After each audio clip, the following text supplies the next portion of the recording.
sanam ko geno gate gadel coaching center is on Sagun Singer. तो दला तीन class कौन स्टार्ट लेगे नेल पे लहाते तीन गान पढ़ा हुई के ना ओना को पढ़ा दिया पे साथे आरो और नाना वर्ड को और कौन सा है तो नेल पे डेंटी डेंटी माने तो उन बुझा जे चेहरा सुंदर जहां तो ओना ना सिनोनिम एलिगेंट आजम का गया उनसे एलिगेंट वर्ड जहां दो ब्यूटीफुल माने चेहरा অতি সুন্দর जहां दो इक्विसाइड पिटाइड ग्रेसफुल इथेरियल नॉक दे झतो गे चेहरा साथे जोते माने झतो माने के कोन पूजा जे बामा सुंदर तो ओनार ना एंटोनिम्स विपरीत दो का जहां दो चेहरा बान जेमन क्लामसी क्लामसी माने जहां दो धुलु धुसु भाव जहां दो मेटान पागला हो रोका लेका ताहेना ओगो चालू टाइप बा तो ओना गे क्लामसी माने धुलु धुसु कोर्स ओना हो धुलु धुसु गे अनप्लीसेंट जहां दो सुंदर बांग प्लीसेंट माने सुंदर बन बाड़ाया ओना लहरे आन हे केना माने एंटोनिम से कना विपरीत कना अनप्लीसेंट इंसिपिड डिसग्रेसफुल न्याल पे ग्रेसफुल माने सुंदर ओना लहरे डिस तो ऑपोजिट कना डिसग्रेसफुल नेक्स्ट न्याल पे डॉन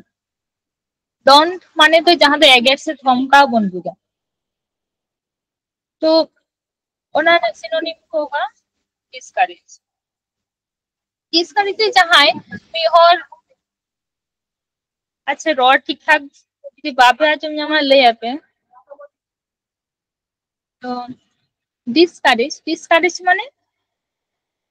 যাহাই মেটান এটা সে মানে সঠিক রাস্তা বাং উদুকাতে উল্টা রাস্তা উদুয়ায় নঙ্কা যাদের সাহসিকতা বন বুঝা আর মেটান তো ডিসকারেজ মানে ডিমোটিভেট নঙ্কা ফ্রাইটেন মানে বতর হইছো ডিটার নোয়াহ বতর হইছো ডিসহার্টেন नौते जहां दो मेटान बिना रिदेयान हर नंका जहां एगे राय धमकाय मने काम उनी आदो कोनो बुझ हुदिस बनु ताया ताले उनी दो डिसहार्टेन हर इंटिमिडेट एजिटेट जहां दो एगे तो ओना ना एंटोनिम सोका जहां दो भाले नापाय जहां दो साहस से उदु आनिया नंका যেমন এনকারেজ এনিমেট আপলিফট মানে ওকা জাহাই দো কামি রে গড়ো আমার লাহা সে রাকাব মিয়া না দো আপলিফট মোটিভেট এমবোল্ডেন বোল্ড মানে সাহস তো ওনা কোন এমবোল্ডেন মানে জাহাই দো সাহস এ মানে ইন্সপায়ার্ড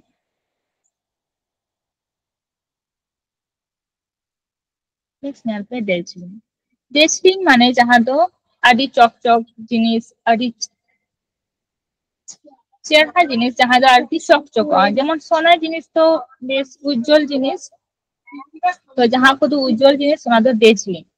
তো যেমন ব্রিলিয়েন্ট এফুলগেন্ট নোয়া হো উজ্জ্বল গে গ্লোয়িং গ্লো খন গ্লোয়িং তো নোয়া হো উজ্জ্বল গে সিনি রেডিয়েন্ট গ্লিমিং গ্লেডিং ফ্লেসি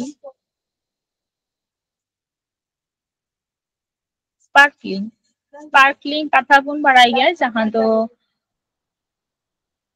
बिजली चमका से ओना कथा स्पार्कलिंग शाइनिंग ब्लाइंडिंग तो डेजलिंग माने जहां दो उज्जवलमय जिनिस तो आलो जहां खन ᱧᱟᱢᱚᱜᱼᱟ ओनागे तो ओना ना एंटोनिम्स तो का जहां रे आलो बांग ताहेना ताले ᱧᱩᱛ से फेका से नंका जेमन डीम माने आबसा जहां दो दाल माने हो आबसा गे दाल माने ओकार दो बोका हो तहन गया मेनखान नोआ दाल तो आबसा बन बुझा जहां दो लैकलास्टर सबड्यू नंका लैकलास्टर सबड्यू नोआ किन माने हो आबसा गे कना तापर नेल पे डिबेसमेंट माने जहां दो आरती लातार आरगोय इनक्रीज से दो बांग चला जहां दो डिटर মানে লাতার থেকে আর্গোনা DETR ডিটার মানে যাহা দো ডিক্রিজ তো ডিবিসমেন্ট মানে যাহা দো পতন বন বুঝা तो उन्होंने सिनोनिम नॉट डिप्रिवेशन से डिप्रिवेशन से डिटेरियोरेशन से डिवर्समेंट जहाँ दो झोटो के पतन से जहाँ दो लुप्तोआ आदोआ तासे आर्गोना नोंका तो उन्होंने एंटोनिम्स तो का जहाँ दो ग्रोआ चेतन से रखा हुआ जेमन एलिवेशन एलिवेट खन है एखाने एलिवेशन अपलिफ्टमेंट जहाँ दो रखा बन बुझा नेक्स्ट नेल पे डिके डिके माने जहाँ दो सेया कथा बुझा पचनो ओना कथा तो ओना सिनोनिम को का डिकम्पोज डिकम्पोज माने जहाँ दो माने ताहेना जेमन साकाम को ᱧᱩᱨᱩ ᱞᱮᱱᱠᱷᱟᱱ लातारे जमा दिए जमा काते ओना दो झोटो हासा रे मेसा आसे तो ओना दो चिकेना डिकम्पोज ना बांगमा चाबायना तो ओनागे डिकम्पोज माने जहाँ दो चाबा कथा बन बुझा पचनो कथा डिटोरिएट माने हो चाबागे पिट्रीफाई माने हो चाबागे डिसइंटीग्रेट रॉड रॉड माने बन बाड़ाय से पचा टेस्टार स्पॉइल स्पॉइल माने नष्ट ताले जहाँ दो सेया कान पचा कान चाबा कान ओनागे डिके दो तो ओना ना एंटोनिम्स तो का जहाँ दो आर हो नापाय काते राकाबोग काना जेमन फ्लोरिस माने राकाबोग काना जहाँ दो जहाँ लेका ताहे कना लाहा खन ओना खन हा आरो ग्रो काना ओना दो फ्लोरिस कथा काना तो प्रोग्रेस जहाँ दो प्रोग्रेस माने कोन बुझाय जहाँ दो लाहा से के चला कना ग्रो जहाँ दो वृद्धि कना डेवलप माने हो जहाँ दो परिपूर्ण माने हुई कना डेवलप काना नोका तारपर ñel पे डिसीट डिसीट माने दो प्रतारणा बन बुझा प्रतारणा दो का जहाँ दो एरे यानी आय नोका चीटिंग से डिसेप्शन जेमन आर्टिफाइस से चिकनारी चिकेन ट्रिकारी ट्रिकारी माने जे जहाँ दो कौशले छले बोले काथाय रड़ा उनी दो ट्रिकारी नोआ हो छले बोले जहाँ लेयाय उनी दो ट्रिकारी डुप्लिसिटी डुप्लिसिटी दो का जहाँ दो 2 नम्बरी से नोका डुप्लिकेट खन है कना डुप्लिसिटी फ्रॉड प्रतारणा जहाँ झोतो के बांगमा एरे यानी ako जहाँ ओना साथे लिंक मेना झोतो के तो ओना ना एंटोनिम्स ओका बन बुझा जहाँ जुदी एरे यानी कनाय ताले ओना ना एंटोनिम्स ओका जहाँ सरी कथाय लेया जहाँ दो सत हर कनाय जेमन भेरासिटी भेरासिटी माने सत्यता सिनसियरिटी ट्रूथफुलनेस ऑनेस्टी झोतो के बामा सत सत्य ना को साथे जहाँ truthfulness true truth then truthfulness जहाँ दो सत्यतावादी ऑनेस्टी जहाँ दो सत्यता बन बुझा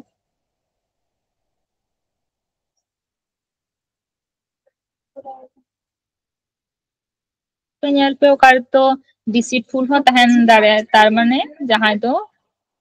डिसीट खन डिसीटफुल ओना कथा गे प्रतारणा खन प्रतारणा पेरे जहाँ दो बन बुझा तो सिनोनिम ओका डिसऑनेस्ट ऑनेस्ट माने सत्यता तो जहाँ दो असत crafty artful deceptive fraudulent ñel पे फ्रॉड खन fraudulent फ्रॉड माने बन बाड़ाय से प्रतारणा तो fraudulent हो प्रतारणा गे डिसेप्टिव मिनाडिसियास झोतो के बांगमा प्रतारणा कथा तो एंटोनिम सोका कना आदो बाय प्रतारणा अपना माने सद दिया जेमन एबा बोर्ड लाहा से गे कमी करो मा ऑनेस्ट सद राइटवास माने जहां दो माने कथा अचूर काते बाय लिया जहां लिया राइट फॉरवर्ड हर कना तो राइट वास ट्रूथफुल इग्नियस इग्नियस माने मी रकम गे जहां दो जेमन जेनुइन माने सत्य सारी जहाँ दो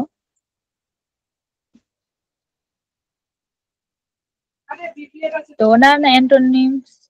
bon nyel keda. Next nyel pe declarate. Declarate mane jaha do bon buja je aste kana se atok huyuk kana nongka mane jaha leka ge chalak kan tahena ona khon ona do kati thama hui kana ona ge declarate jemon retard jaha do down ok mane progress se to bangma retard ok kana jaha do latar se argon kana slacken slow mane bon thir bon buja delay mane deri hinder mane jaha do latar re argo kan to nongka ge jaha do bangma increase se do bang deri se chalak kana latar se chalak kana to ona na antonyms ko ka jaha do goti bangma laha se ge chalak kan jemon accelerate hasten মানে jaha do druto rush মানে ho druto speed noa মানে goti jaha do speed re tahena hari মানে ho druto expedite noa ho druto to jaha do bangma druto khan do laha se ge chala ane ase noa ge next nyal pe descriptive deceptive মানে কাটি লাহাগে বন nyal keda deception tahe kana jaha do protarona to ona na arho word mena tabuna jemon deceitful deceiving delusive fallacious specious misleading lead lahari miss tahena mane সঠিক লেখা do guide jaha bai emoa সঠিক লেখা lead bai emoa uni do mislead ai to ona ge misleading fraudulent to ona na antonyms ko above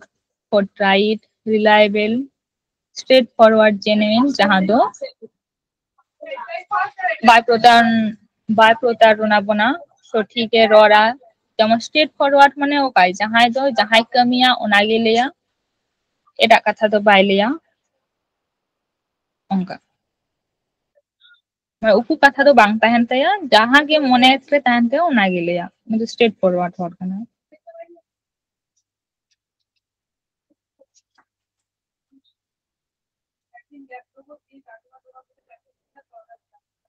তারপর यहाँ पे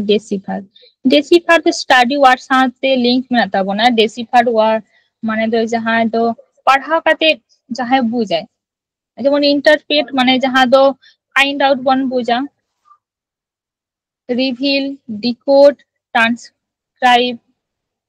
তারপর decrypt elucidate যাহা do parhaw kate বুঝ তো ওনার antonyms oka misinterpret মানে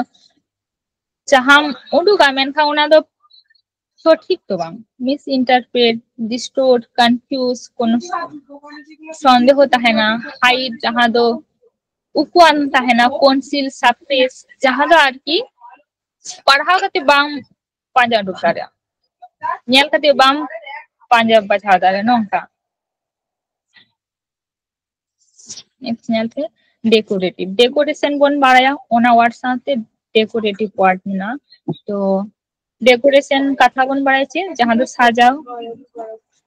तो उनागे डेकोरेटिव माने साजाओ तो एडोरिंग माने हो साजाओ गे ऑर्नामेंट माने से बन बड़े जहाँ दो गयना तो ऑर्नामेंटल माने जहाँ दो गयना हरो साजाओ को एम्ब्लेसिंग ब्यूटीफाइंग छोटो के बांगमा सौंदर्य से साजाओ नोंका तो ओनाना एंटोनिम्स चेक कान ताबुना बांग साजाओ जहाँ जेमन फिगारिंग माने दो যেমন ফিগার को है ना ছকে ছকে সাজা তো ডিসফিগারিং মানে উল্টো লেখা সাজাও ডিফেসিং जहाँ दो সঠিক দোবাং नेक्स्ट नेल पे डेडिकेट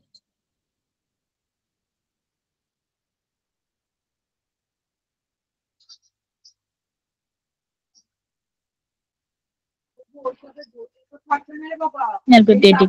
डेडिकेट माने दो जहाँ दो সত্যতা বন বুঝা तो সত্যতা মানে ডিভোট से कॉन्सिक्रेट लॉयल प्लेज तो ओनाना एंटोनिम्स ओका जहाँ दो সত্যতা দো বাং বিশ্বাসী দো বাং যেমন রিফিউজ जहाँ दो रिजेक्ट बन बुझा जहाँ ᱧᱟᱢᱚᱜᱼᱟ ᱢᱮᱱᱠᱷᱟᱱ ᱚᱱᱟᱢ ᱵᱟᱹᱛᱤᱞᱟ ᱱᱚᱝᱠᱟ ᱵᱤᱥᱥᱟᱥᱤ ᱛᱟᱦᱮᱱᱟ ᱛᱚ ᱰᱮᱰᱤᱠᱮᱴ ᱠᱟᱱᱟ ᱢᱮᱱᱠᱷᱟᱱ ᱡᱟᱦᱟᱸᱨᱮ ᱵᱤᱥᱥᱟᱥ ᱵᱟᱝ ᱛᱟᱦᱮᱱᱟ ᱚᱱᱟ ᱫᱚᱢ ᱨᱤᱡᱮᱠᱴᱟ ᱥᱮ ᱡᱟᱦᱟᱸ ᱠᱟᱹᱢᱤ ᱵᱟᱝ ᱜᱟᱱᱚᱜᱼᱟ ᱚᱱᱟ ᱫᱚ ᱱᱤᱡᱮᱛᱟᱢ ᱵᱟᱫᱟᱢ ᱯᱨᱳᱦᱤᱵᱤᱴ ᱡᱟᱦᱟᱸ ᱫᱚᱢ ᱟᱴᱚᱠᱟ ᱨᱤᱡᱮᱠᱴ ᱡᱟᱦᱟᱸ ᱫᱚᱢ ᱵᱟᱹᱛᱤᱞᱟ এলিমেট ᱱᱚᱣᱟ ᱦᱚᱸ ᱵᱟᱹᱛᱤᱞ ᱜᱮ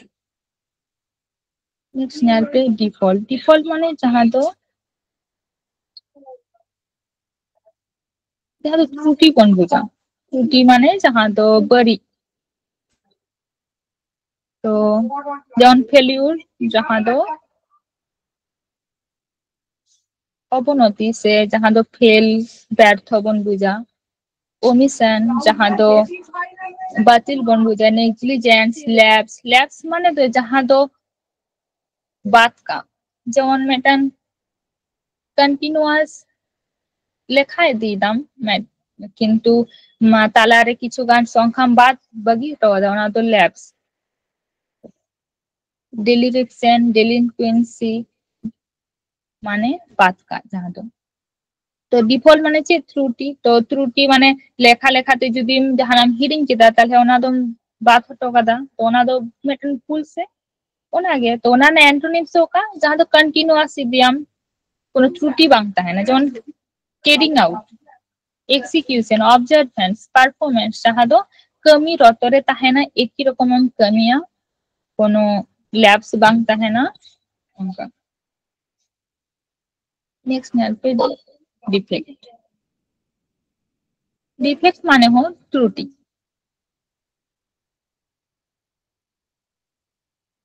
তো আর হো ওয়ার্ডস নেল তাবন पे ब्लॉश মানে হো ত্রুটি के डिसफिगरमेंट जहां दो মানে ছকে ছকে বাংসা জায়গাতে উল্টো লেখাম সে যাহা মানে হো ত্রুটি কে কান্তা বনা ইমপারফেকশন যাহার দো পারফেকশন বাং তাহেন তাবনা ফল ফ্ল যাহা দো ভুল তাহেনা তারপর ডেফিসিয়েন্সি যাহার দো ঘাটতি তাহেনা অ্যাবনর্মালিটি যাহা দো সাধারণ লেখা দো বাং অ্যাবনর্মাল যে অস্বাভাবিক যাহা বন বুঝা তো যাহার ডিফেক্ট তাহেনা ওনাগে ওনার কিছু ঘাটতি তাহেন তাবনা ওনার কিছু অস্বাভাবিকতা তাহেন তাবনা তো ওনার না অ্যান্টোনিমস ওকা যাহা দো একুরেসি মানে সঠিক তাহেন তাবনা কোনো ওনার ভুল বাং তাহেন তাবনা যেমন ফ্ললেসনেস মানে বাংমা যাহার দো কোনো ভুল বানো ফ্ললেস মানে যাহার দো বানোয়া তো ফ্ললেসনেস পারফেকশন ইমপ্রুভমেন্ট ইমাকুলেটনেস যাহা দো আর কি একুরেট গিয়া যথার্থ গিয়া নেক্সট নেলপে ডিফার মানে তো বন বুঝা আটক সে স্টপ সে থামাও তো ওনাগে যেমন প্রলং মানে যাহা দো কন্টিনিউয়াস বাং চালাক কানা সাসপেন্ড মানে যাহা দো থামা বন বুঝা আজম কাগিয়া পৌঁছি যে বাংমানি হর কমি খন কো সাসপেন্ড কে দেয়া মানে উনি আর লাহা সে বাই কমি দাঁড়া পসপোন মানে এক্সাম পসপন্ড হতা বনা সে কিছু সময় যাহা দো থামা স্টপ বন বুঝা ডিলে মানে দেরি অ্যাডজন মানে হ বাধা এম তারপর প্রোকাস্টিনেট ল্যাগ ডডেল যাহা দো ছাড়া বন বুঝা সে দেরি বন বুঝা তো ওনা না অ্যান্টোনিমস ওকা যাহা দো চালাক কানা গতি রে মেনা যেমন এক্সিলারেট এক্সপিডাইট স্পিড স্টিমুলেট হ্যাসেন হারি কুইকেন যাহা দো দ্রুত স্পিড রে মেনা কোনো দেরি বানুয়া কোনো থামালে আটক বানুয়া মানে ডিসকন্টিনিউয়াস বানুয়া ওনা কোগে কানা নেক্সট নেলপে ডিফারেন্স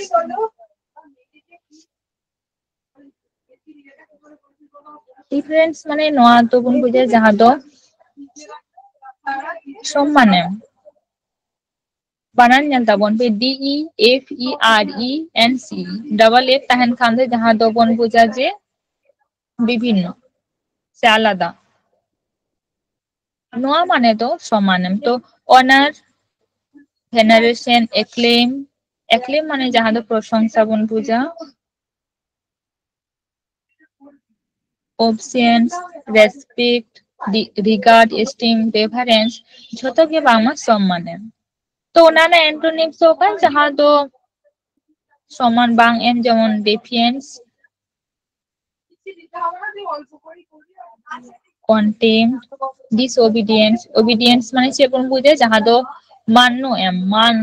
ᱢᱤᱫ ᱦᱚᱲᱮᱢ ᱢᱟᱱᱟᱣᱮᱭᱟ ᱛᱚ ᱡᱟᱦᱟᱸᱭ ᱫᱚ ᱵᱟᱝᱢᱟ ᱵᱟᱢ ᱵᱟᱛᱟᱣ ᱠᱟᱱᱟ, সম্মান বাম মায়া। ডিসওবিডিয়েন্স, ইন্ট্রাক্টিবিলিটি, রিকালসিট্রেন্স ᱡᱷᱚᱛᱚ ᱜᱮ ᱵᱟᱝᱢᱟ ᱡᱟᱦᱟᱸ ᱫᱚ সম্মান বাং এম।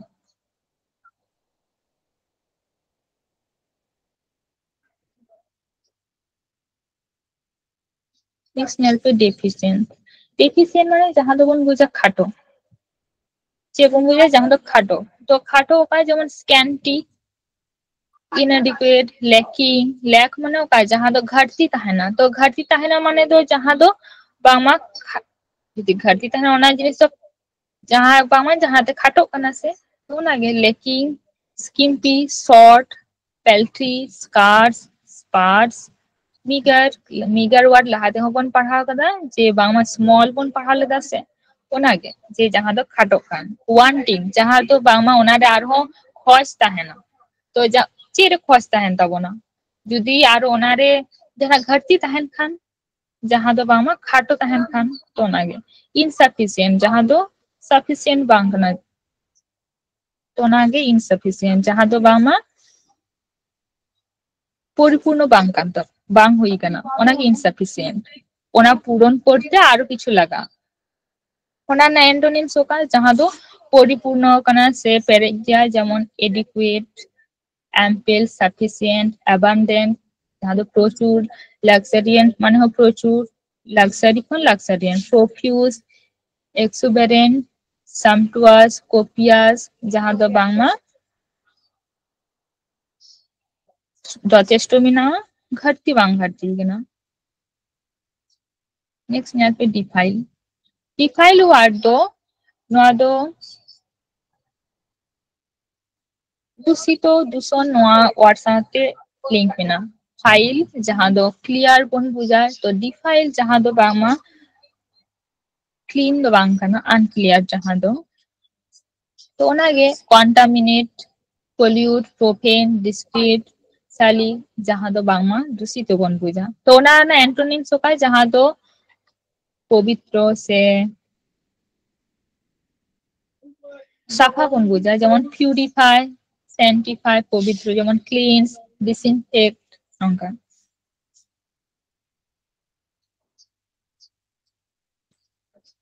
তারপরে ᱧᱮᱞ ᱛᱟᱵᱚᱱ ᱯᱮ ᱰᱮᱯথ। ᱰᱮᱯথ মানে তো বন বুঝা নিপুণ সে যাহাই দো বাংমা জ্ঞান তে পেরেজ মেনা নঙ্কা। তো যাহা জ্ঞান তে পেরেজ তাহেনা উনি ঠেন যথেষ্ট বুদ্ধি তাহেন তায়া সে চালাক গিয়ায় তো ওনাগে অ্যাড্রয়েড, আর্টফুল, মাস্টারলি যাহাই দো ঝᱚᱛᱚ ᱜᱮ ᱵᱟᱲᱟᱭᱟ, অ্যাডেপ্ট, ডেক্সটারাস, স্কিলফুল, ইগনিয়াস যাহা দো বাংমা পেরেজ গিয়ায় জ্ঞান তে পেরেজ গিয়া কামি ঝᱚᱛᱚᱭ ᱵᱟᱲᱟᱭᱟ নঙ্কা। তো ওনা না অ্যান্টোনিমস ওকায় যাহাই দো বাংমা কামি বাই বাড়ায়া সে নাওয়া গিয়া যেমন amateur মানে যাহা দো কামিতে নাওয়া গিয়ায় কামি বাই বাড়ায়। আনস্কিলফুল যাহা ঠেন স্কিল বানুয়া মানে কামি ঠিকঠাক বাই বাড়ায়। ইনেপ্ট, ক্লান্সি ঝᱚᱛᱚ ᱜᱮ ᱱᱚᱣᱟ ᱫᱚ ᱵᱟᱝᱢᱟ ᱡᱟᱦᱟᱸᱭ ᱫᱚ ᱠᱟᱹᱢᱤ ᱨᱮ ᱱᱟᱣᱟ ᱜᱮᱭᱟ ᱠᱟᱹᱢᱤ ᱵᱟᱭ ᱵᱟᱲᱟᱭᱟ। তারপর ডিজেনারেট।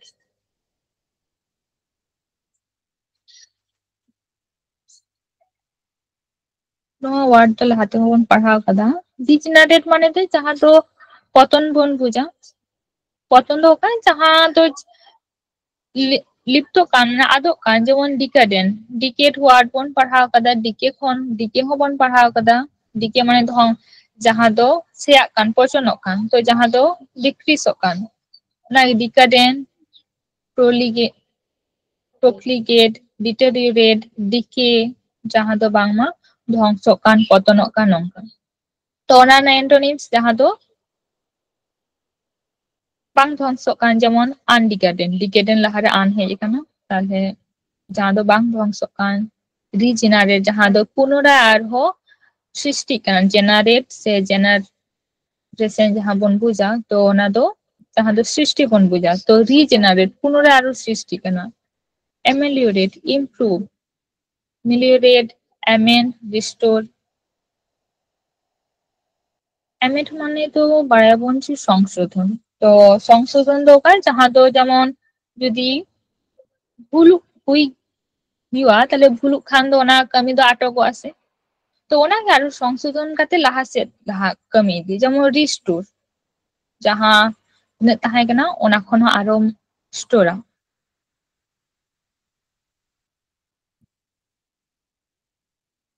नेक्स्ट नेल पे डेलीबरेट माने तो इच्छा से इच्छाकृत जहाँ बन बुझा ओनागे तो इंटेंशनल कॉन्शियस जहाँ दो सचेतनता इच्छाकृत तो ओका जहाँ रेदो मेटन सचेतनता भाव तहना तो सचेतनता भाव तहना ओनाना एंटोनिम सोका बन बुझे जहाँ दो कोनो सचेतनता बांग तहना ताड़ाहुड़ो तहना हठात किछु हुआ जेमन रास साडेन जहाँ दो हठात एक्सीडेंटल रैंडम हस्टी माने हो द्रुत के नेक्स्ट नेल पे डिलीशियस तो जहाँ तो सिविल कथा बन बुझा तो सिविल साथे वार्ड ना पैलेटेबल हो सिविल टेस्टफुल एपिटाइजिंग दो जेमन जम सुमो मेटा रसम सरम बन ᱧᱟᱢᱟ तो ओना गे एपिटाइजिंग दो जहाँ दो सरम ᱧᱟᱢ डिलेक्टेबल जहाँ दो सिविल तो एंटोनिम सोका जहाँ दो बांगमा कोनो सिविल बांग तहना कोनो टेस्ट बांग तहना जहाँ दो डिस्टेस्टफुल अनसेवररी नोंका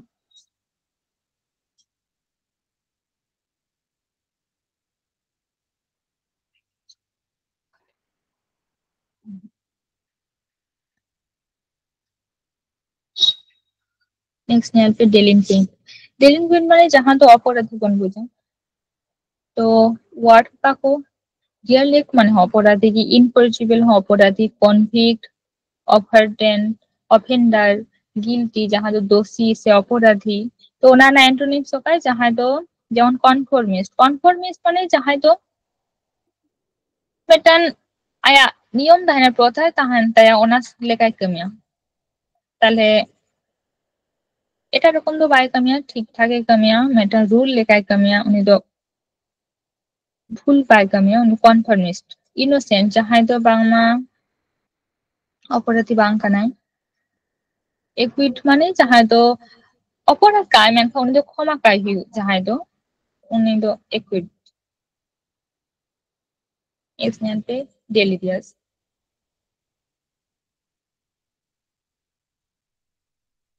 डेलिरियस कथा दो जहाँ अस्थिर कथा बन बुझा तो अस्थिर माने ओका जहाँ तो जेमन मिहर अडी चापेम दो कया जेमन डिस्ट्रेट मिहर मेटान अडी प्रेशर एमाय कना फ्रैंटिक नोआ माने दो अस्थिर फ्रेंजिट नोआ हो अस्थिर गे हिस्टेरिकली इनकोहेरेंट मैनियाकल माने जहाँ दो पागला धरन हर उनी दो मैनियाकल हर कना तो मिनिया बन बाड़ाय से ओनागे मैनियाकल माने जहाँ दो पागला धरन हर तो जहाँ दो मिट कथाते अस्थिरता बन बुझा डेलिरियस माने दो अस्थिरता साथे एंडोनिम्स जेबन अगुया जहाँ दो स्वस्ति जहाँ दो शांति लेकाय तहना जेमन compose self collected self process माने जहाँ दो निजे ठेन गे जो ठीक ठाक तहन तया बैलेंसिंग काते तहन तया बैलेंस रेशनल नोंका नेक्स्ट यहाँ पे डिल्यूशन कथा दो भ्रम कथा बन आजम कदा भ्रम माने दो जहाँ दो मेटान घोर रे तहना जेमन डिसेप्शन कटी लहागी डिसेप्शन वर्ड बन पढ़ा केदा हेलुसिनेशन इल्यूशन जहाँ दो मेटान साइकिल मेटान चक्र तहना जहाँ दो आरकी मेटान ᱢᱤᱫᱴᱮᱱ ᱯᱷᱨᱚᱢ ᱨᱮ ᱛᱟᱦᱮᱱᱟ ᱟᱨᱠᱤ ᱵᱟᱨᱦᱮ ᱪᱮᱫ ᱦᱩᱭᱩᱜ ᱠᱟᱱᱟ ᱪᱮᱫ ᱵᱟᱝ ᱚᱱᱟ ᱵᱟᱭ ᱵᱩᱡ ᱫᱟᱲᱮᱭᱟᱜᱼᱟ ᱡᱟᱦᱟᱸ ᱞᱮᱠᱟᱢ ᱵᱩᱡᱷᱟᱹᱣᱟ ᱚᱱᱠᱟ ᱨᱮᱜᱮ ᱛᱟᱦᱮᱱᱟ ᱯᱷᱮᱞᱟᱥᱤ ᱢᱟᱨᱤᱡ ᱡᱷᱚᱛᱚ ᱜᱮ ᱵᱟᱝᱢᱟ ᱯᱷᱨᱚᱢ ᱠᱟᱛᱷᱟ ᱛᱚ ᱚᱱᱟ ᱨᱮᱱᱟᱜ ᱮᱱᱴᱨᱚᱱᱤᱠᱥ ᱚᱠᱟ ᱡᱟᱦᱟᱸ ᱫᱚ ᱨᱤᱭᱮᱞᱤᱴᱤ ᱥᱚᱛᱛᱚ ᱨᱮ ᱪᱮᱫ ᱜᱷᱚᱴᱟᱜ ᱠᱟᱱᱟ ᱪᱮᱫ ᱵᱟᱝ ᱡᱷᱚᱛᱚ ᱧᱮᱞ ᱧᱟᱢ ᱡᱟᱦᱟᱸ ᱫᱚ রিয়েলিটি সার্টেনটি যাহা দো নিশ্চিততা সে ভেরাসিটি মানে সত্যতা ফ্যাক্ট মানে ঘটনা অথেন্টিক যাহা দো সত্য বন বুঝা নেক্সট ᱧᱮᱞ ᱯᱮ ᱰᱮᱢোলিশ ᱰᱮᱢোলিশ ওয়ার্ড তো মিট কাথাতে ᱱᱚᱣᱟ ᱫᱚ ধ্বংস ওয়ার্ড সাথে হো জড়িত মানে যাহা দো বাংমা লাতার সে আড়গোনা তো ধ্বংস সে চূর্ণ যেমন রিউন মানে not mental dilapidated annihilate raise bring down যাহা দো লাতার সে আড়গোন নষ্ট লাতার সে আড়গোন নঙ্কা তো ডেমোলিশ ওয়ার্ড কাথা দো দিছে ধকাতে যাহা দো ফিনিশ কাথা বন বাড়ায়া তো ফিনিশ কাথা দো কা যাহা দো বাংমা চাবা তো কা চাবা যেমন যাহা দো ধ্বংসক কানা যাহা দো চূর্ণক কানা রাপুদক কানা নঙ্কা আর ডাইলেক্টেড মানে যেমন ক্ষয়প্রাপ্ত যাহা দো মানে ক্ষয় কানা তো ওনা না অ্যান্টোনিমস কা যাহা দো আরো রিপেয়ার পেয়ার মানে বন বাড়ায়া যাহা দো জড়াও তো জ্বর কাথা রিপেয়ার মানে যাহা দো মেরামত বন বুঝা যেমন সাইকেল কো রিপেয়ারিং ওনাগে তো মেরামত কনস্ট্রাক্ট গঠন ক্রিয়েট সৃষ্টি ইরেজ মানে হ সৃষ্টি রেস মানে দো রাখা তো নয়াগে নেক্সট ᱧᱮᱞ ᱛᱟᱵᱚᱱ ᱯᱮ ডেনিগ্রেট ডেনিগ্রেট কাথা দো অপমান যেমন বন বাড়ায়া তো ওনাগে ডেনিগ্রেট মানে অপমান সে যাহাই দম হুডিnya খাটোয়া অপমান মানে কি উনি সম্মান বা মায়া মানে গেম খাটোয়ে কানা ডেরোগেট মানে হ অপমান গে স্ল্যান্ডার ইমপ্রুন কত গে খাটো বেসমিস ডিফেম কেম মানে তো ক্ষতি তো ডিফেম মানে যাহাই দো খুব ক্ষতি ডেপ্লিকেট ডিসপ্যারেজ বিলিটিল লিটিল সাথে বিলিটিল যাহা দো ছোট করা তো ওনার অ্যান্টোনিমস হয় যাহা দো সম্মান এম সে প্রশংসা করা নঙ্কা যেমন এক্লেম প্রশংসা অ্যাপ্লড নহ প্রশংসা গে laud compliment extol praise commend credit ছোট গে বাংলা সম্মান নেক্সট ᱧᱮᱞ ᱯᱮ ডিনাউন্স ডিনাউন্স মানে তো নিন্দা করা ডিনাউন্স হচ্ছে নিন্দা তো অকয় নিন্দায় যাহাই দো বাড়ি হর তো ওনাগে ᱧᱮᱞ ᱯᱮ যেমন ইন্ডিক্ট ইন্ডিক্ট মানে হলো নিন্দা কন্ডেমড সেন্সার ক্রিটিসাইজ রিভাইল ডিপ্লোর ডেপ্লিকেট ঝত গে নিন্দা করা ওয়ার্ড কো দিছে তো কাপে তো নোয়ার না নিন্দার না অ্যান্টোনিম চে হুᱭᱩᱜ ᱛᱟᱵᱚᱱᱟ সম্মান এম নোয়া হো গে সম্মান এম হুᱭᱩᱜ আছে যেমন praise commend vindicate laud absolve acquit acquit মানে চেন যাহাই দো ক্ষমা কায় তো নোয়া হো অ্যান্টোনিমস রে হিজুᱜᱼᱟ নেক্সট ᱧᱮᱞ ᱯᱮ ডেন্স ডেন্স মানে বায়াবন ডেন্স ফরেস্ট যেমন মানে ঘন জঙ্গল সে ঘন কাথা তো ঘন দোকা ঘন মানে মোটা ঠিক না হ যেমন ক্রাউডেড ক্রাউডেড মানে ভিড় যাহার দো ভিড় তাহেনা ওন্ডে তো আডি মেটেন জায়গা বাং তাহেনা তো ওনাগে ঘন সাথে ক্রাউডেড সেরিড ঠিক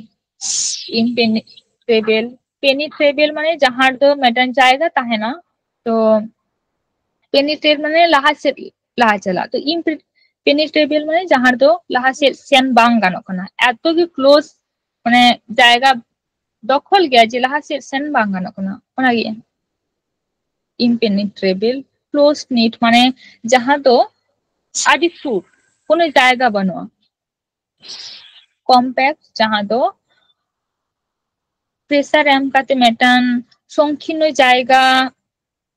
দহকা যাহা দো মানে একদম কোনো জায়গা বানুক লেকাগে যাহা দো কম্প্যাক্ট মানে সংকীর্ণ জায়গা হো বানো নঙ্কা নেক্সট ওনার অ্যান্টোনিমস যে যাহার দো জায়গা তাহেনা যেমন স্পার্স ছড়ি ছিটি স্কার্ট স্কেটার স্কেটার মানে ছড়ি ছিটিয়ে যেমন থিন থিন মানে তো পাতলা तो भीड़ घनो नोआ ना एंटोनिम्स से हुआ जहाँ दो पातला से जहाँ दो छोटी छिटिए तहना नोंका जेमन नोंडे स्प्रेड हो हुई दाड़ेआ नेक्स्ट नेल पे डिनाई डिनाई माने से जहाँ दो अस्वीकार करा तो एलाउ माने जहाँ दो अनुमति एम तो डिसएलाउ माने जहाँ दो अनुमति बांग एम जहाँ दो অনুমোদন বাং এম আর কি বন বুঝা অস্বীকার করা ডিসকনফার্ম রিজেক্ট রেপুডিয়েট রিফিউজ जहाँ दो বাতিল जहाँ दो আর কি বাম স্বীকারতা মানে বাতিল দা তো অন্যান্য অ্যান্টোনিমস ওকা जहाँ दो স্বীকারতা যেমন অ্যাকনলেজ মানে স্বীকার করা admit allow concede confirm keep in yield কত কি নয় দো স্বীকার করা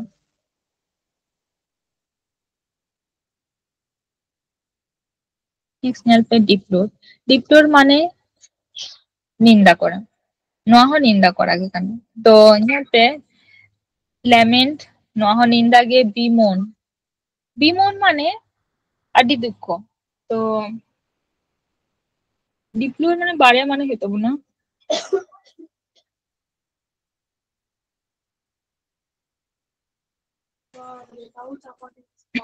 आगे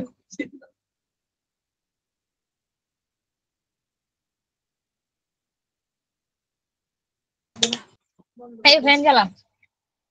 কখন ধরে বলছি তুই ঘেমে পুরো এই প্রথমবার সপ্তশীকে এত ঘাম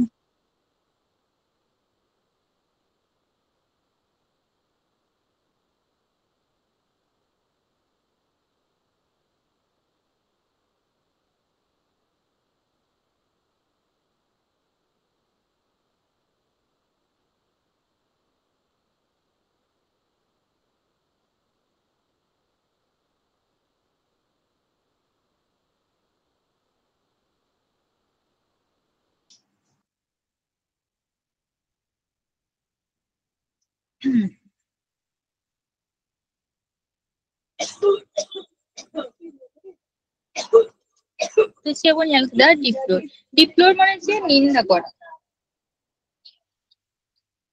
से आदि दुख हो डिप्लोर माने অতি দুঃখ হবন বুঝা সে নিন্দা করা হোক না তো অনার সিনোনিম ওকা লেমেন বিমন কমপ্লেন রিগ্রেট না তো অ্যান্টোনিমস ওকা হিউ তব না যেমন রিজয়েস जहाँ दो रस्क चियार माने हो रस्क चियार आप कथा बना जम कदा ओनागे चियार माने रस्क अपलोड माने रस्क सेलिब्रेट माने जहाँ दो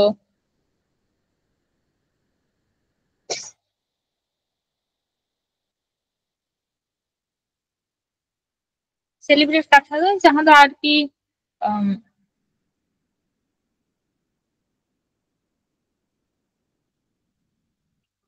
जहाँ दो आर की माना बन बुझा तो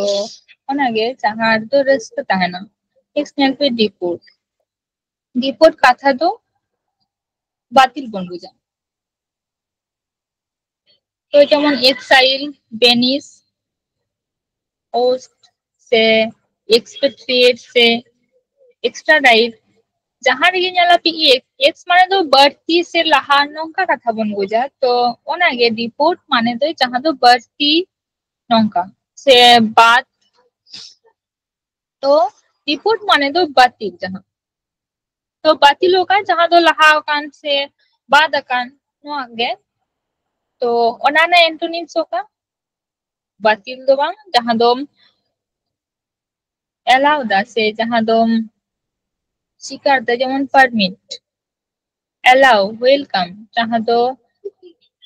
অনুমোদনে ম্যাম দা नेक्स्ट नेल पे डिप्रेस्ड माने जहाँ दो दुख बन बुझा से मेटान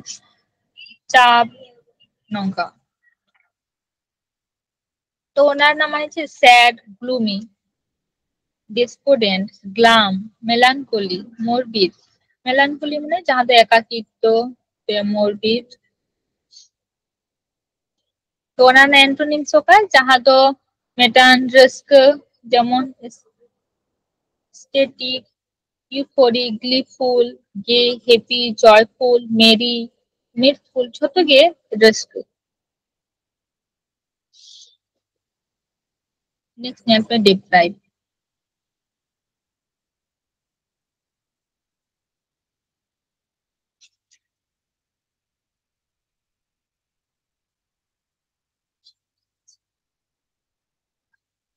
deprive কথা ᱫᱚ ᱡᱟᱦᱟᱸ ᱫᱚ ত্যাগ করা বন বুঝা. ত্যাগ করা মানে যাহা দম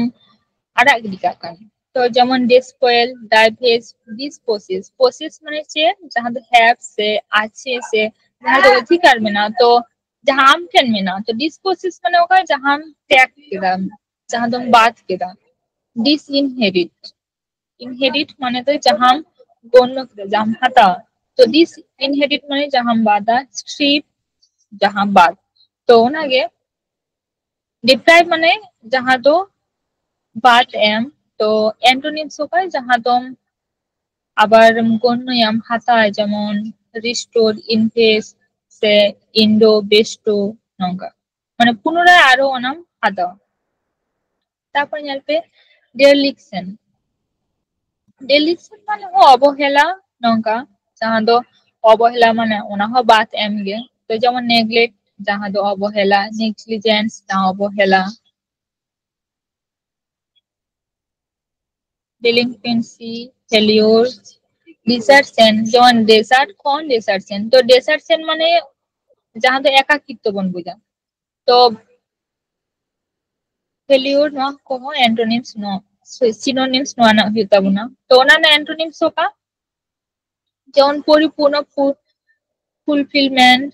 performance, caution, attentiveness no ako. Next ñelpe delight. delight মানে তো যাহা দো মজা করা নোয়াগে. তো যেমন মক মানে বাড়তি রস সে এটার মজা করা. যাহাই সাথে যদি লান্দা কাতে জাহানা মেটানে মেতা দিয়া ওনাগে মানে বিহর সব মজা মারা. তো ওনাকে মক কথা কানা. দেন টন্ট মানে হো মজা হাতা, রিডিকিউল, জার, স্কপ যাহা দো মিহর সাথে মজা হাতা. তো ওনার অ্যান্টোনিমস হোকা যাহা উনি সম্মানে মিমায়া যেমন অ্যাপ্রুভ, এনকারেজ, সাহসে মায়া, কমেন্ট, রিভার্ট নঙ্কা. যাহা দো সাহসে মায়া.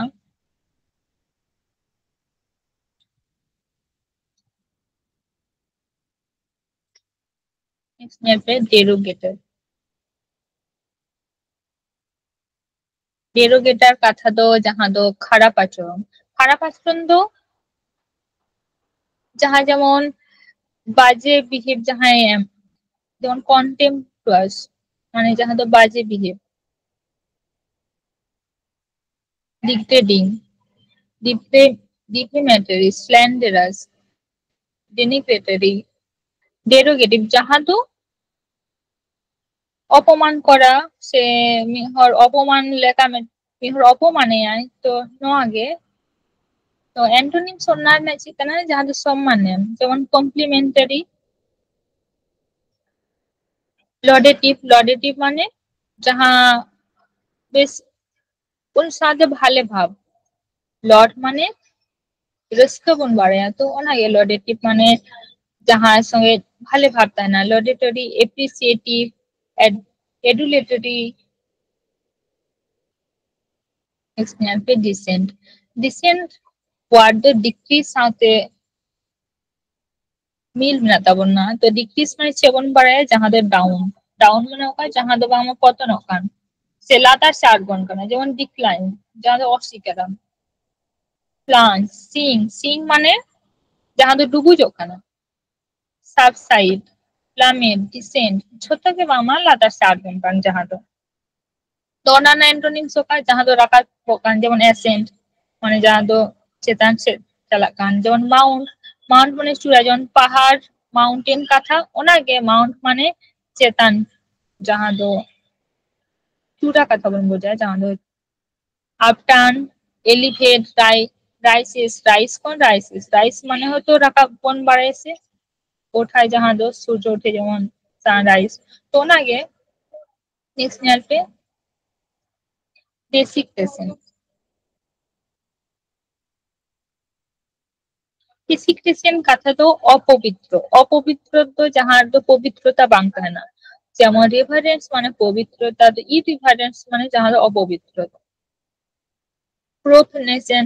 अपवित्रता sacrilege blasphemy defilement মানে कटिला के बन ᱧᱮᱞ केदा defile word মানে जे जहाँ तो दूषित होता है ना दूषण तो आयमा किछु मेसा तहना ओनागे डिफाइलमेंट जहाँ तो बामा पवित्रता बनवा नेक्स्ट ᱧᱮᱞ पे एंटोनिम्स ओना ना चेक करना तार दो पवित्रता तहना जेमन एडोरेंस ग्लोरिफिकेशन worship पवित्रता रेभारेंस sanctification adulation admiration छतगे बामा पवित्रता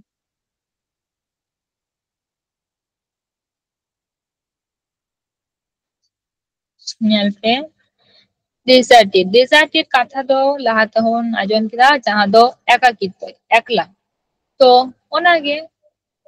डिसोलेट जहाँ दो एका बन बुझावा लोनली लोन माने एका तो लोनली माने एकाकित्व अनइनहेबिटेड हेबिटेड ने इनहेबिट माने बसबास तो अनइनहेबिटेड माने जहाँ दो अकय हो बाय ताहेना जहाँ दो बसबास लेकान जायगा बांग काना ना दो अनइनहेबिटेड जायगा आइसोलेटेड जहाँ तो एकला भाव abandoned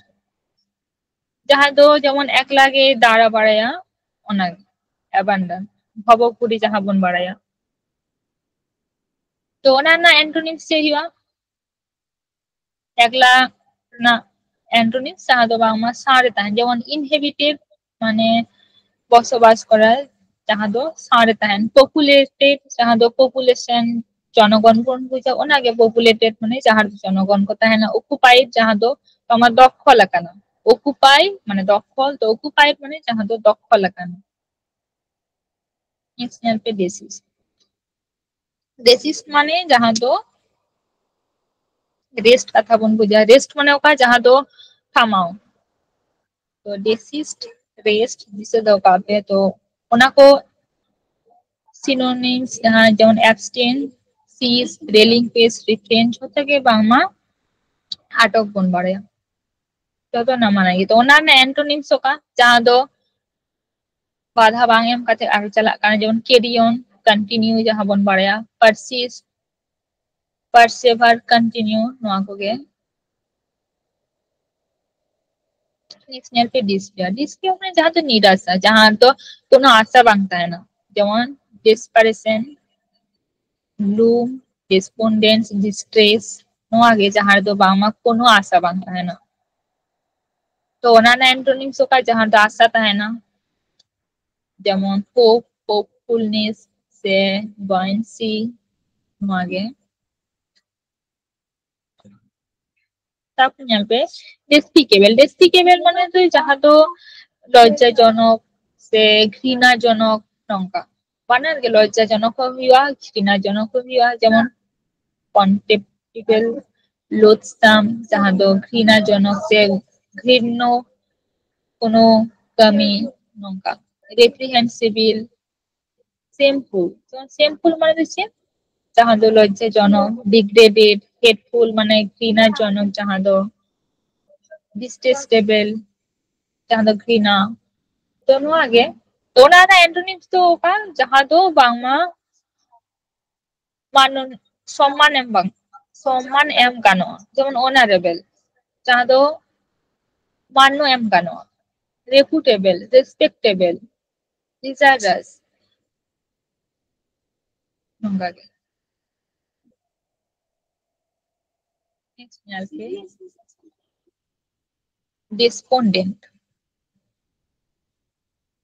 डिस्पोंडेंट कथा तो ना हो निराशा दुख नंगा जहाँ रे आशा बांग ताहेना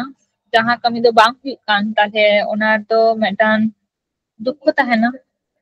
जेमन पेसिमिस्ट डिस्करेज रिजेक्टेड सैड नोआ को तो ओना ना एंटोनिम्स ओका हुआ जहाँ तो आशा ताहेना যেমন hopeful, optimistic, sanguine, spirited, buoyant, encourage, নওয়া ᱠᱚ।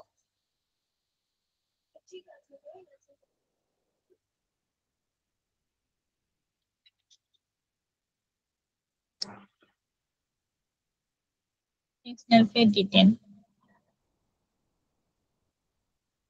डिटेन माने तो थामा से अटक बन बाड़ाया। तो डिटेन माने जहां जिसे कापे जे कांस्टेंट से थीर जहां दो थामाओ। तो ओनागे सिनोनिम तवन एप्रीहेंड, कन्फाइन, डिले। डिले माने तो चे देरी। तो देरी माने पिछो का जेल जहां दो अटक बन बुझा। कॉन्स्टेंट जहां दो अटक ओना हो। तो ओना ना एंटोनिम सोका जहां दो अग्रिम से एडवांस से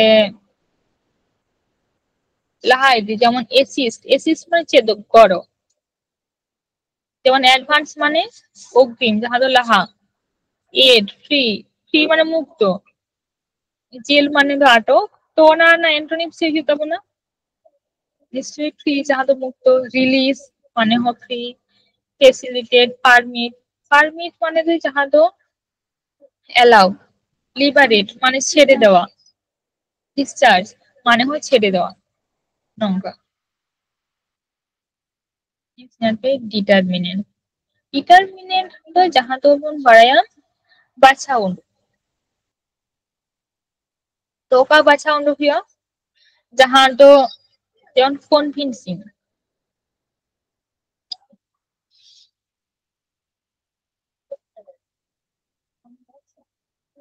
कन्विंसिंग माने जहां दो विश्वासी। जहां तो विश्वास तहेना। इंडिस्पुटेबल, इरेपुटेबल, डिसाइडिंग। डिसाइडिंग माने जहां दो सिद्धांत जहां बाछावा माने डिटरमिनेंट माने परीक्षा उंडुक। तो परीक्षा उंडुक से बाछा उंडुक जहां दो तो ओनार दो मिटन सिद्धांत तहेना। तो ओनागे ओनार ना सिनोनिम तबन डिसाइडिंग। तो ओनार ना एंटोनिम्स को का हुआ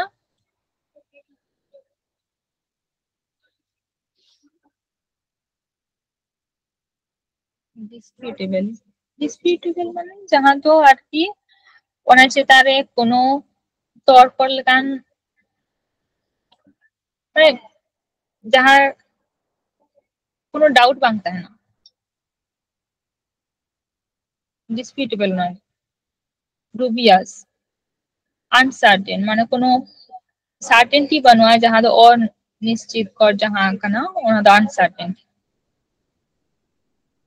नेक्स्ट नेल पे डिटरेंट। डिटरेंट माने डिटर कथा बन कटी लहा गे बन नेल केदा जहां दो पांजा बन नेल लेदा से और मेटन ताए कना डिटर माने तो जहां दो डिक्रीज होता है कना। तो नोटे नेल पे डिटरेंट माने तो जहां दो पांजा बन बड़े। तो disincentive, hindrance, obstacle से dissuasion। तो ओना ना एंटोनिम्स होगा जेमन असिस्टेंस, एनकारेजमेंट, कैटालिस्ट जहां दो कमी गरमाय। कोनो उकु बांग तहेना कोनो लातार से बाय आरगमिया। चेताक से गे डिटर माने बन सेरा कदा जे लातार से आरगन। तो लातार से जहां आरगमिया उनी दो मेटन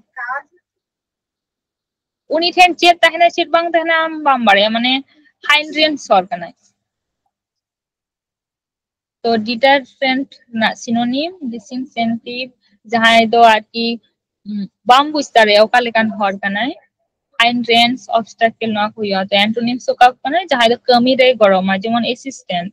जेमन सहकारी जहां एनकारेजमेंट जहां दो साहस एमामा। कैटालिस्ट जहां दो कमी रे सावरे लहाय दिमे माने कमी सुविधा का तमाय।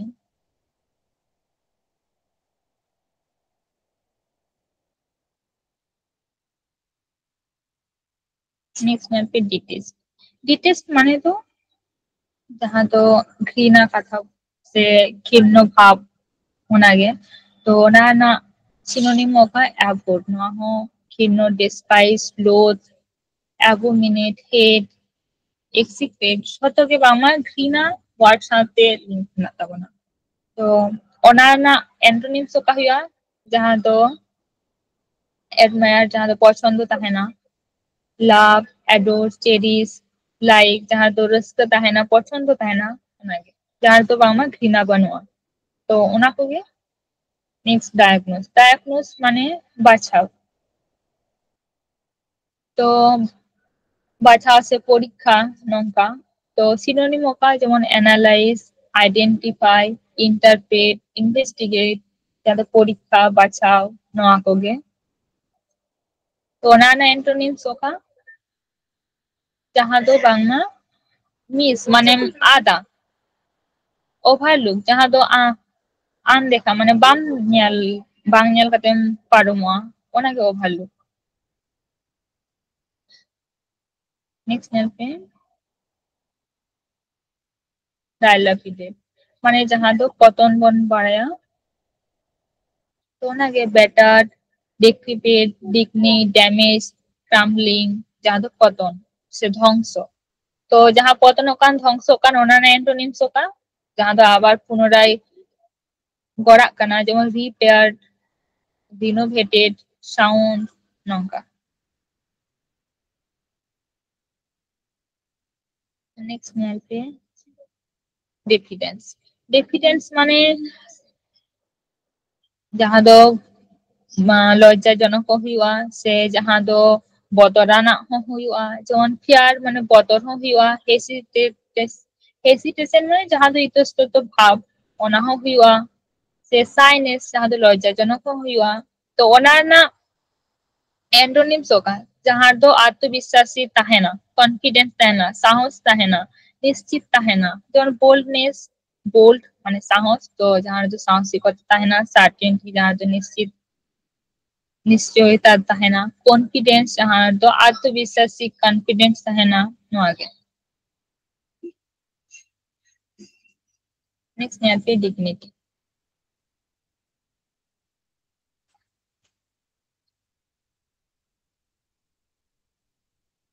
डिग्निटी माने मर्यादा तो डिग्निटी माने मर्यादा तो ओना ये सिनोनिम का को जेमन class rank nobility legality decorum decency तो मर्यादा एम सम्मान एम मेटान नोआ को गे तो ओना ना एंटोनिम्स होगा जहाँ दो असम्मान जेमन डिसऑनर इमोरलिटी इंडिसेंसी लोनलीनेस जहाँ दो लातार से खाटोए नोआ को नेक्स्ट नेल पे डिलिजेंट माने जहाँ दो दखल बन बुझा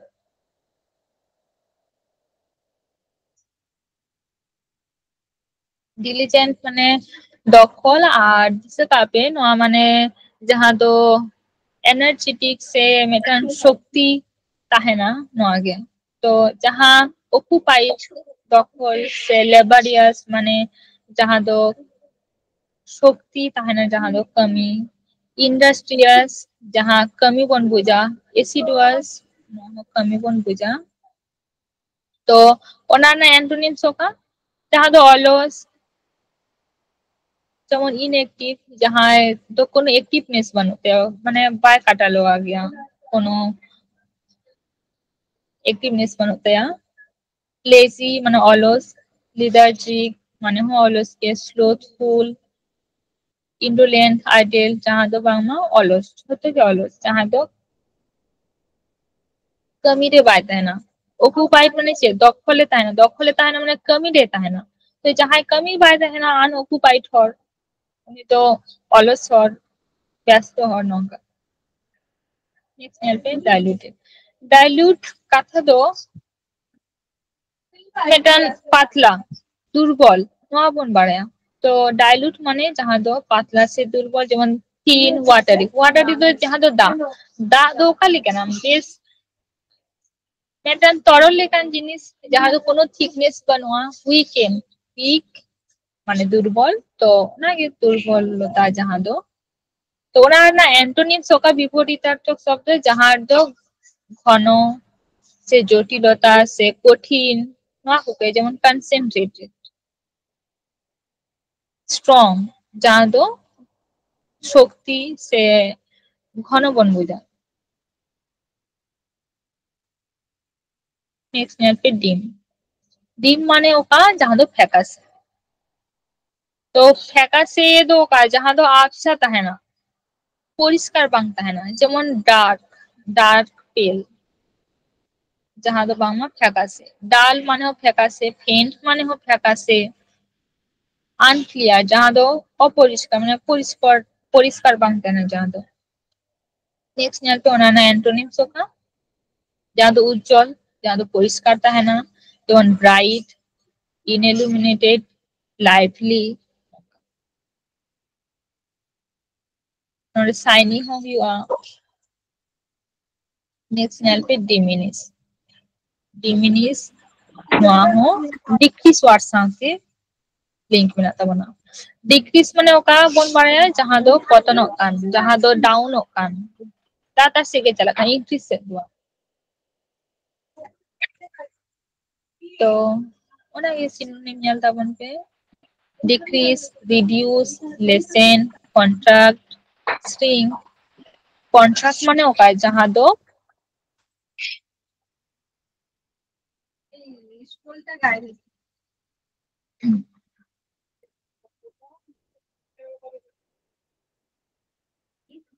याल ता बन पे diminish diminish माने जहाँ दो पतन से डाउन डिक्रीज नो आगे तो ओना साथ एंटोनिम्स से कना जहाँ दो इंक्रीज बन बुझा जहाँ दो ग्रो कान राकाब कथा बन बुझा जेमन increase extend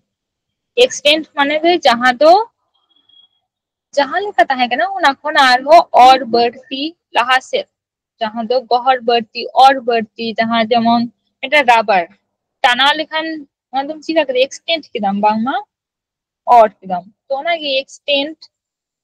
enhance expand expand মানে তো চওড়া जहाँ दो এনলার্জ নোয়া হয় जहाँ दो माने मेटन जिनिस आरो ओसारे ना एनलार्ज ना प्रोलॉन्ग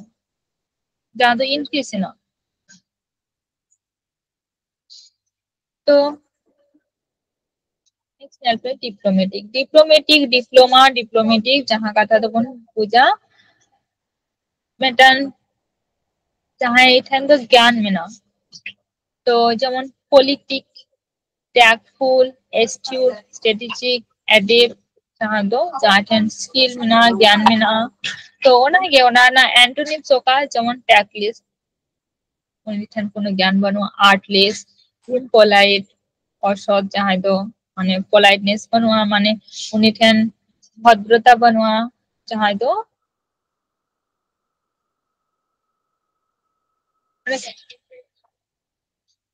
जहाँ ठेन दो कमी ना कोनो स्वच्छ बनवा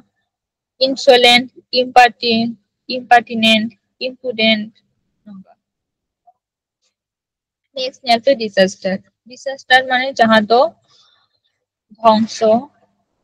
आगे तो मिसफॉर्चून जहाँ दो दुर्भाग्य तो जहाँ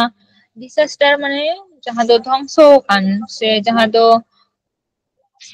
रपुतन तो ओनागे माने दुर्घटना साथ लिंक में ना कैलामिटी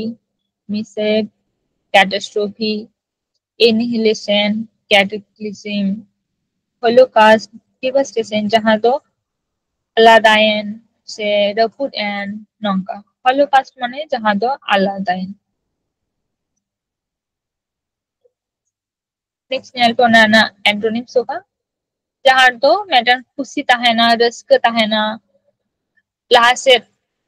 ग्रो अप ना मैटन लक्ष्य ताहेना ओना कोगे जेमन प्रॉस्पेरिटी पून हैप्पीनेस विनफॉल जहाँ दो खुशी छतोगे बामा जहाँ दो खुशी ताहेना रस्क ताहेना लासे कमी ना मैटन लक्ष्य ताहेना नेक्स्ट नेल पे डिजास्टर्स ओनागे डिजास्टर फॉन डिजास्टर्स नाउन फॉर्म जहाँ दो तो जेमन एडभार्स ক্যালামিটিয়াস, ফ্যাটাল, ফ্যাটাল মানে যাহা দো পতন, ডেডলি, হ্যাজার্ডাস, লেথাল, ডেঞ্জারাস যাহা দো ডিজাস্টার বাড়াইবে যাহা দো ধ্বংস কথা। তো যেমন ধ্বংস খান দो ᱢᱤᱫᱴᱟᱝ ভয়ঙ্কর ᱥᱮ ভয়ানক ভয়াবহ ᱦᱚᱸ ᱦᱤᱡᱩᱜᱼᱟ ᱛᱚ ᱚᱱᱟᱛᱮ ᱚᱱᱟ ᱰᱮᱧᱡᱟᱨᱟᱥ ᱦᱚᱸ সিনোনিম রে মেনাᱜᱼᱟ। তো অ্যান্টোনিম ᱥᱚᱠᱟ তাহলে একটা সুন্দর মেটান ভালে যেমন ফেভারেবল, ফেভার কোন ফেভারেবল, ফেভার মানে যাহা ভালে, তো ফেভারেবল মানে যাহা দো ভালে না, ফরচুনেট যাহা দো ভাগ্য, বেনিন, হার্মলেস মানে যাহা দো কোনো নারে ক্ষতিপূর্ণ বাং কানা নঙ্কা, মিরাকুলাস, ইনোসিয়াস যাহা দো নাপাই, মিরাকেল কোন মিরাকুলাস যাহা দো নাপাই। তারপর ñᱮᱞ ᱯᱮ ডিসকর্ডেন্ট, ডিসকর্ডেন্ট মানে যাহা দো একলা। তো ক্যাকোফোনাস, ডিসোনেন্ট, ইনহারমোনিয়াস, হারमोनी कथा पे बारे जहां दो हारमोनी माने दो मीट साव से मिले मिसे कथा तो ओना ये ओना ना एंटोनिम जहां दो एकला रेल दिकंता बना माने हारमोनी ना एंटोनिम्स इन हारमोनी तो ओना गे डिस्कॉर्डेंट ना सिनोनिम तबन इनहारमोनियस जहां दो मिले मिसे तहन दो बांग कना। एंटोनिम सोकाय जहां दो मीट साथे तहन जेमन कॉन्कोर्डेंट, एग्रीएबल, हारमोनियस जहां दो मीट साथे तहन। नेक्स्ट यहाँ पे डिस्क्रीट, डिस्क्रीट माने जहां दो सतर्कता भाव, तो सतर्कता माने careful, attentive, cautious, wary, gingerly नोआगे। तो ओनार ना एंटोनिम सोका हुआ जहां दो असतर्कता तहना जहां दो যেমন नेग्लिजेंट माने अवहेला, इनजुडिशियस, केयरलेस, हिटलेस जहां दो कोनो खातिर बांग तहना ओनागे अवहेला कोनो खातिर बांग खातिर। नेक्स्ट यहाँ पे डिस्क्रीट, डिस्क्रीट माने जहां दो आलादा, डिस्क्रीट डिफरेंट दिसे धोकाय जहां दो आलादा। तो যেমন ডিস্টিংক্ট, ভেরিয়াস, সেপারেট, ডিফারেন্ট, ডিসজাং কত কি বাংলা আলাদা। বিভিন্ন বন বাড়ায়া সে আলাদা ওনাগে। তো ওনার না অ্যান্টোনিম সোকা হইয়া বাংলা বিভিন্ন বাং একই রকম সে মিলিত, যেমন লিঙ্কড যাহা দো জড়িত মেনা, কানেক্টেড যাহা জড়িত বুঝা, অ্যাটাচ না হো যাহা দো জড়িত মেনা।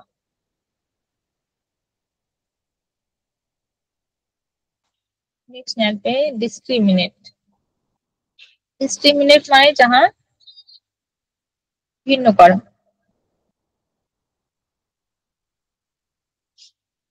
তো ডিফারেন্সিয়েট, ডিফারেন্ট মানে আলাদা, ডিফারেন্সিয়েট মানে যাহা দো আলাদা করা। ডিসকার্ড, ডিস্টিংগুইশ जहां दो डिफारेंशिएट बन बुझा, डिस्टिंग्विश डिफारेंशिएट एक ही कदा, सेग्रीगेट जहां दो আলাদা করা, ছোটকে আলাদা করা। তো অন্যান্য অ্যান্টোনিম সোকায় जहां दो মেসায়াম, যেমন এসিমিলেট মিলিত করা, ইন্টিগ্রেট, ইউনাইট,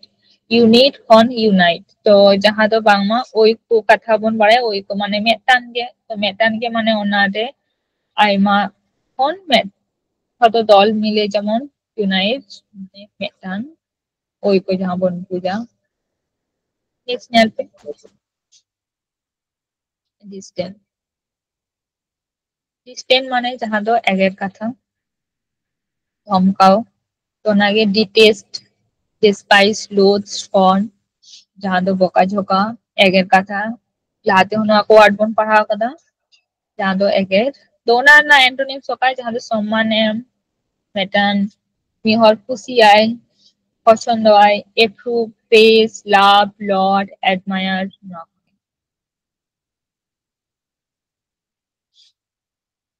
नेक्स्ट यहाँ पे डिस्कोर्स, डिस्कोर्स মানে जहां तो আর কি প্যাটার্ন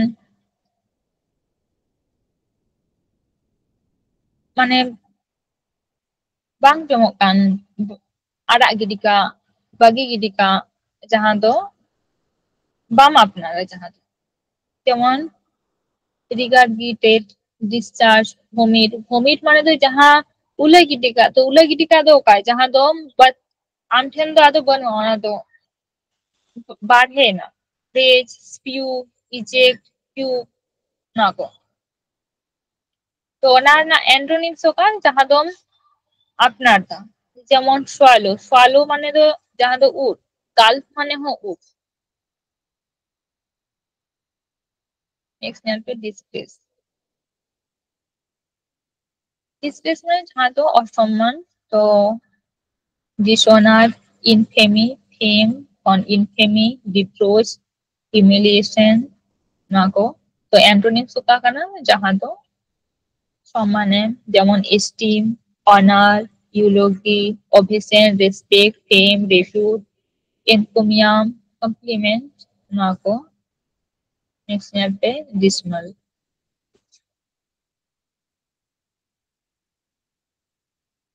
dismal माने मेटन चाप नोंका जहाँ मेटन मिहर बिसन्न मेटन बिसन्नता रे ताहेना चाप रे ताहेना যেমন ডার্ক ডিপ্রেসিং ফরলন গ্লুমি সোমবার ড্রেরি মানে दो काय जहाँ दो मेटन बतर रे ताहेना तो बतर काते ताहेना माने तो मेटन डिप्रेशन रे ताहेना तो ना कि ओना एंटोनिम्स होगा जहाँ दो रस्क रे ताहेना मेटन मौज रे ताहेना जौन bright cheerful buoyant joyful midful blitheful जहाँ दो रस्क रे हटे ताहेना তারপর यहाँ पे डिसऑर्डरली ऑर्डरली ऑर्डर माने मेटान जहाँ दो पर्व अनुযায়ী हुआ जहाँ दो कंटिन्यूअस तो डिसऑर्डरली माने तो जहाँ दो कंटिन्यूअस बांग हुई कना ऑर्डर लेखा तो बांग हुई कना जहाँ दो जेमन रिटार्ड कमी कमी ते बांग ना जहाँ दो थमा कन डिसऑर्गेनाइज मेसी नगो जहाँ दो बांग मा कंटिन्यूअस बनुआ थमा कन से जहाँ ना दो ऑर्गेनाइज ठीक ठाक बनुआ disorganized तो ना एंटोनिम्स को का जहाँ दो मेटान मैनरली चला कना ऑर्डरली हिउ कना जेमन ऑर्डरली ऑर्गेनाइज सिस्टेमेटिक सिस्टम मधु चला कना कोनो झंझट बनुआ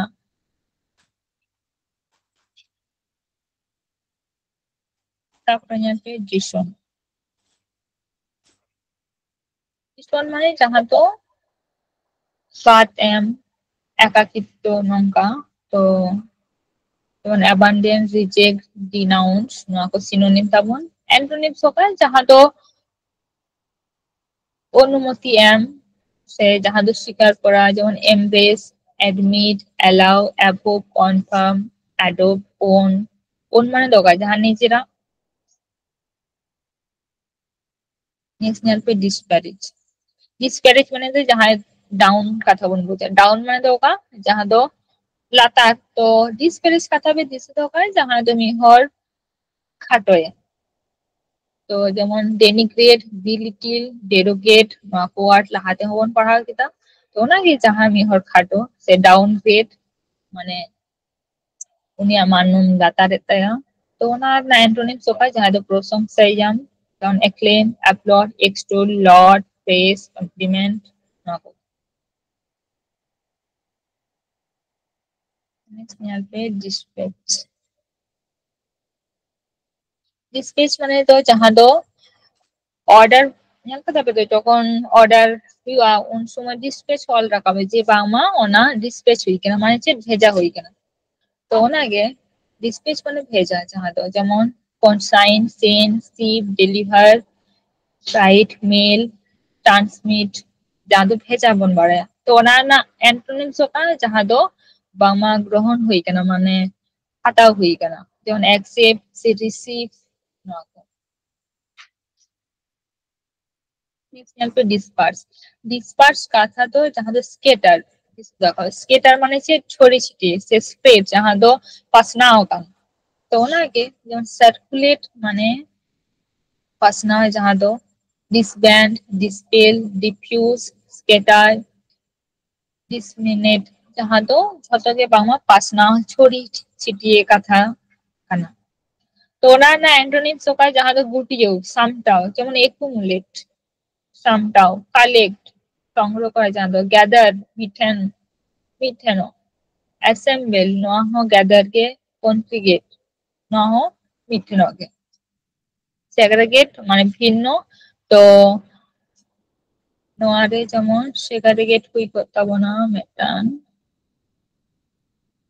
ACGRAT जहाँ दो भिन्न आलादा तो ओना ना एंटोनिम सोका जहाँ दो congregate जहाँ दो मिथेनो disputable जहाँ दो दांडिक तो जहाँ तो मिटान द्वंद्व ताहेना मिटान सन्देह ताहेना जेमन controversial जहाँ तो तर्क बितर्क हुआ debatable तर्क बितर्क agreeable जहाँ तो मतामत मिटान ताहेना mood doubtful सन्देहजनक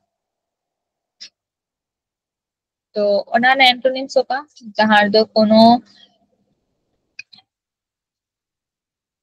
মানে কোনো দান্দিক বাং তাহেনা কোনো প্রশ্ন বাং তাহেনা যেমন এগ্রিয়েবল जहाँ दो एक्सेप्ट আনডিনায়েবল जहाँ दो কোনো অস্বীকার মানে অস্বীকার না কোনো বানুয়া ডিনাই মানে অস্বীকার করা আনডিনাই মানে जहाँ दो স্বীকার করা नेक्स्ट इनकन्स्टेबल हारमोनियास हारमोनियास মানে ওকা जहाँ दो মিলেমিশে থাকা মানে নিশ্চয়ই ওরা তো কোনো ঝামেলা বানুয়া কোনো দান্দিক ভাব বানুয়া আনকোশ্চেনেবল जहाँ दो কোনো প্রশ্ন বাংতা না কোনো ডাউটফুল না কথা বাংতা না আনকোশ্চেনেবল जहाँ दो কোনো প্রশ্ন के বানুয়া ডিসোলিউশন মানে যে जहाँ दो সেপারেশন বনবুন বুঝা সেপারেশন মানে जहाँ दो আলাদা বন বুঝা যেমন পার্টিশন পার্ট মানে অংশ তো ওনা কোন পার্টিশন जहाँ दो ভিন্ন ভিন্ন আলাদা ওনাগে যেমন separation separate from separation সিসেশন divorce जहाँ दो ভিন্ন আলাদা ওনাগে তো ওনার না অ্যান্টোনিম সকাল जहाँ दो মিলিত মিদ যেমন ইউনিফিকেশন जहाँ दो মিদ ইউনিয়ন जहाँ दो সংগঠন অ্যাসোসিয়েশন ফিউশন जहाँ दो মিলিত সংগঠন নকো মিদ